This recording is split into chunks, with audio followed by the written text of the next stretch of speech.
The interpretation of narratives is to some extent subjective, because everyone can experience art differently. At the same time, using literary analysis, we can still explain the most reasonable meanings that the artist meant to convey or that the audience is likely to understand. To understand themes of any work of art, however, spoilers are involved. Heavy spoilers. So consider this your spoiler warning. Final Fantasy VII Remake Intergrade, the reimagining and retelling of the original, is only the first third of the 1997 classic JRPG by Square Enix. Despite being only one-third of the main story, the game still manages to convey some conflicting perspectives among the different factions. In the first video, Part 1, we explored different themes of the world that the game attempts to convey, such as protecting and cultivating the world. In this video, Part 2, we're going to take a look at other differing themes and answer the question, how are opposing ideas of fighting for causes remade in Final Fantasy VII?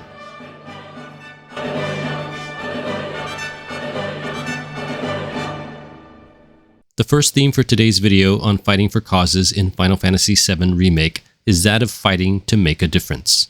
In the story, this desire to make a difference in the world is especially embodied by the organization Avalanche and its members. One step closer to a brighter future. Hell yeah! Early in the game, Barrett declares to some Shinra employees on a train that Avalanche's purpose is to save the planet. Each of the members at various times also express their desires to make a difference for the planet and its inhabitants. The leader of the Splinter Cell, Barrett, has to put this desire into words a child can understand for his daughter. The slums, your friends, the whole planet. It's Daddy's job to protect it. Jessie, an actress who made it big by starring in a play at the Golden Saucer, gives up her acting career because of her father's workplace accident involving Mako poisoning. And that's what got her into planetology and led her to seek out Avalanche. Another member, Biggs, expresses his desire to make the world a better place, asking Cloud to finish what he started. He also hints that he is involved with the Leaf House orphanage. Don't gotta be a soldier to make a difference. Even Wedge, the comic relief, is someone who adopts stray cats as pets and attempts to help Avalanche in whatever ways he can, coordinating with the main Avalanche branch, which saves the main characters but eventually leads to Wedge's death. I'm sorry, Cloud.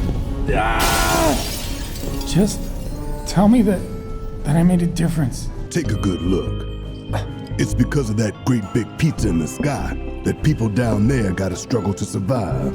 This idea of making a difference and fighting for the planet and its poor is something that Barrett and Cloud disagree on, with Barrett's strongest argument being about how not everyone has the options that Cloud thinks are available.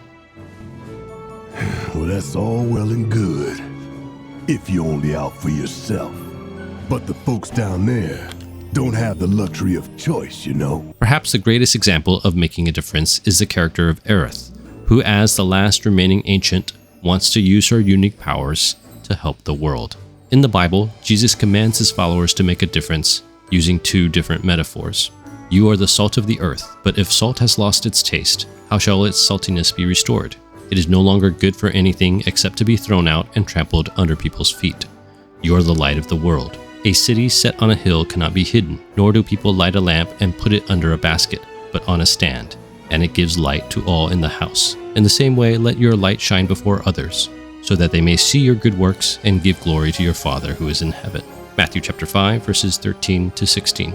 Like how Jesus wants Christians to make a difference in the world in order to give glory to God, Avalanche tries its best to change society and help the planet. However, this attitude of wanting to help is contrasted in a different attitude in the game, a more mercenary perspective.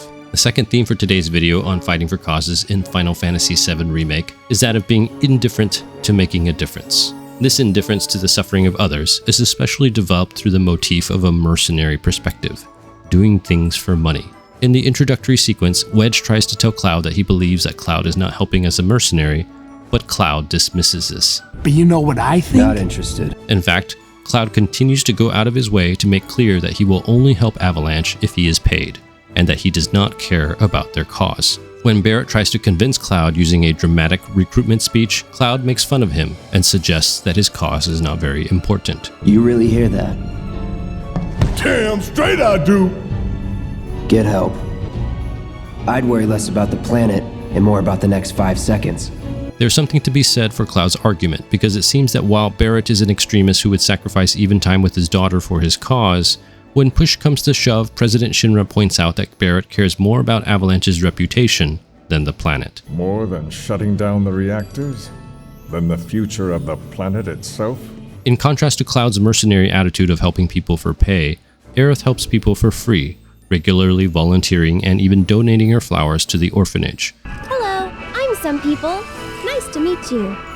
This selfless attitude does eventually affect Cloud if the player continues to do optional quests where he helps children. This theme is also developed through President Shinra's observation about the general public's indifference towards saving the planet and the cost of using Mako reactors. In the Bible, there are many passages that speak about how Christians should not be indifferent to those in need. If among you one of your brothers should become poor in any of your towns within your land that the Lord your God is giving you, you shall not harden your heart or shut your hand against your poor brother, but you shall open your hand to him and lend him sufficient for his need, whatever it may be.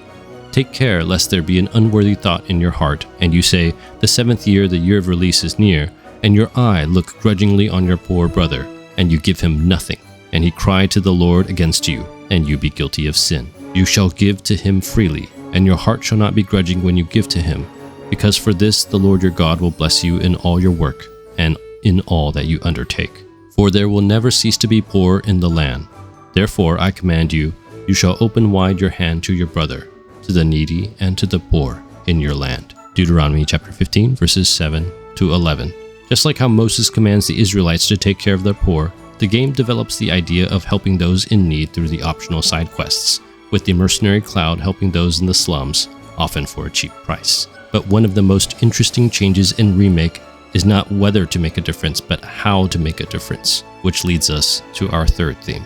Our third theme for today's video on themes of fighting for causes in Final Fantasy VII Remake is that of the methods of fighting to make a difference. Such methods are beneath. This theme is further developed through the motif of collateral damage, causing hardship, damage, or even loss of life for those not involved in the process of fighting for change. Another attack by amateurs who don't care about collateral damage. Some of the new scenes in Remake that I liked involve regular mid-manager employees of Shinra, pointing out that the violence Avalanche uses is in fact eco-terrorism and undesirable. That is how civilized people change the world! That's right. That is the Shinra Creed! When this is contrasted with Barrett's claim that the Mako reactor bombings are a message, the game does suggest that what Barrett's cell is doing is highly questionable. It's so questionable that Barrett's cell of Avalanche split off from the main branch because the main branch felt that they were being too extreme and violent. Yet the main Avalanche branch, while declaring Barrett's branch too extreme, is not only using military hardware, but also striking deals with Wutai. So while the main branch is less violent, it is also more treasonous, working with a foreign country to overthrow the current powers that be, something that Shinra was accusing Avalanche of that Barrett denies, but actually turns out to be true. I know we have to think big if we're going to make a difference, but not like this. Tifa also expresses her disagreement about bombing the Mako reactors, something that Cloud supports her in. If it feels wrong, don't do it.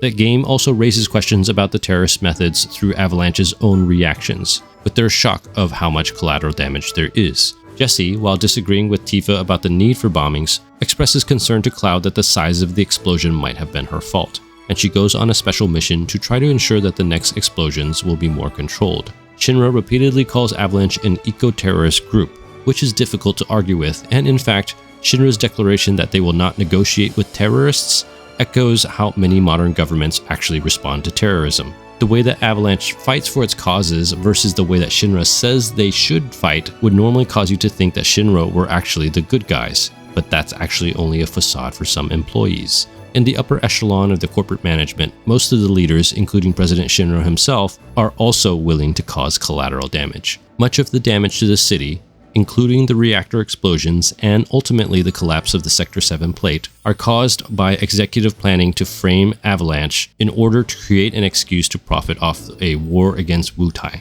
Finally, the ultimate enemy, Sephiroth, is hinted at being willing to bring out apocalyptic levels of disaster in his attempts to save the planet.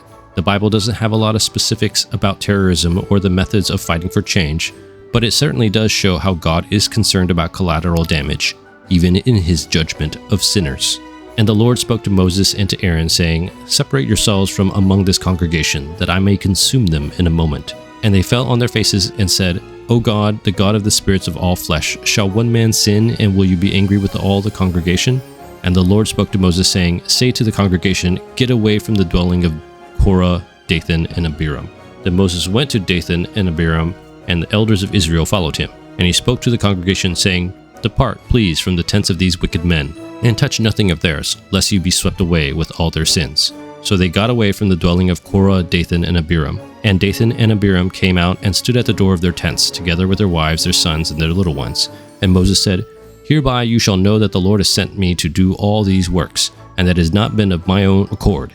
If these men die as all men die, or if they are visited by the fate of all mankind, then the Lord has not sent me. But if the Lord creates something new, and the ground opens its mouth and swallows them up with all that belongs to them, and they go down alive into Sheol, then you shall know that these men have despised the Lord.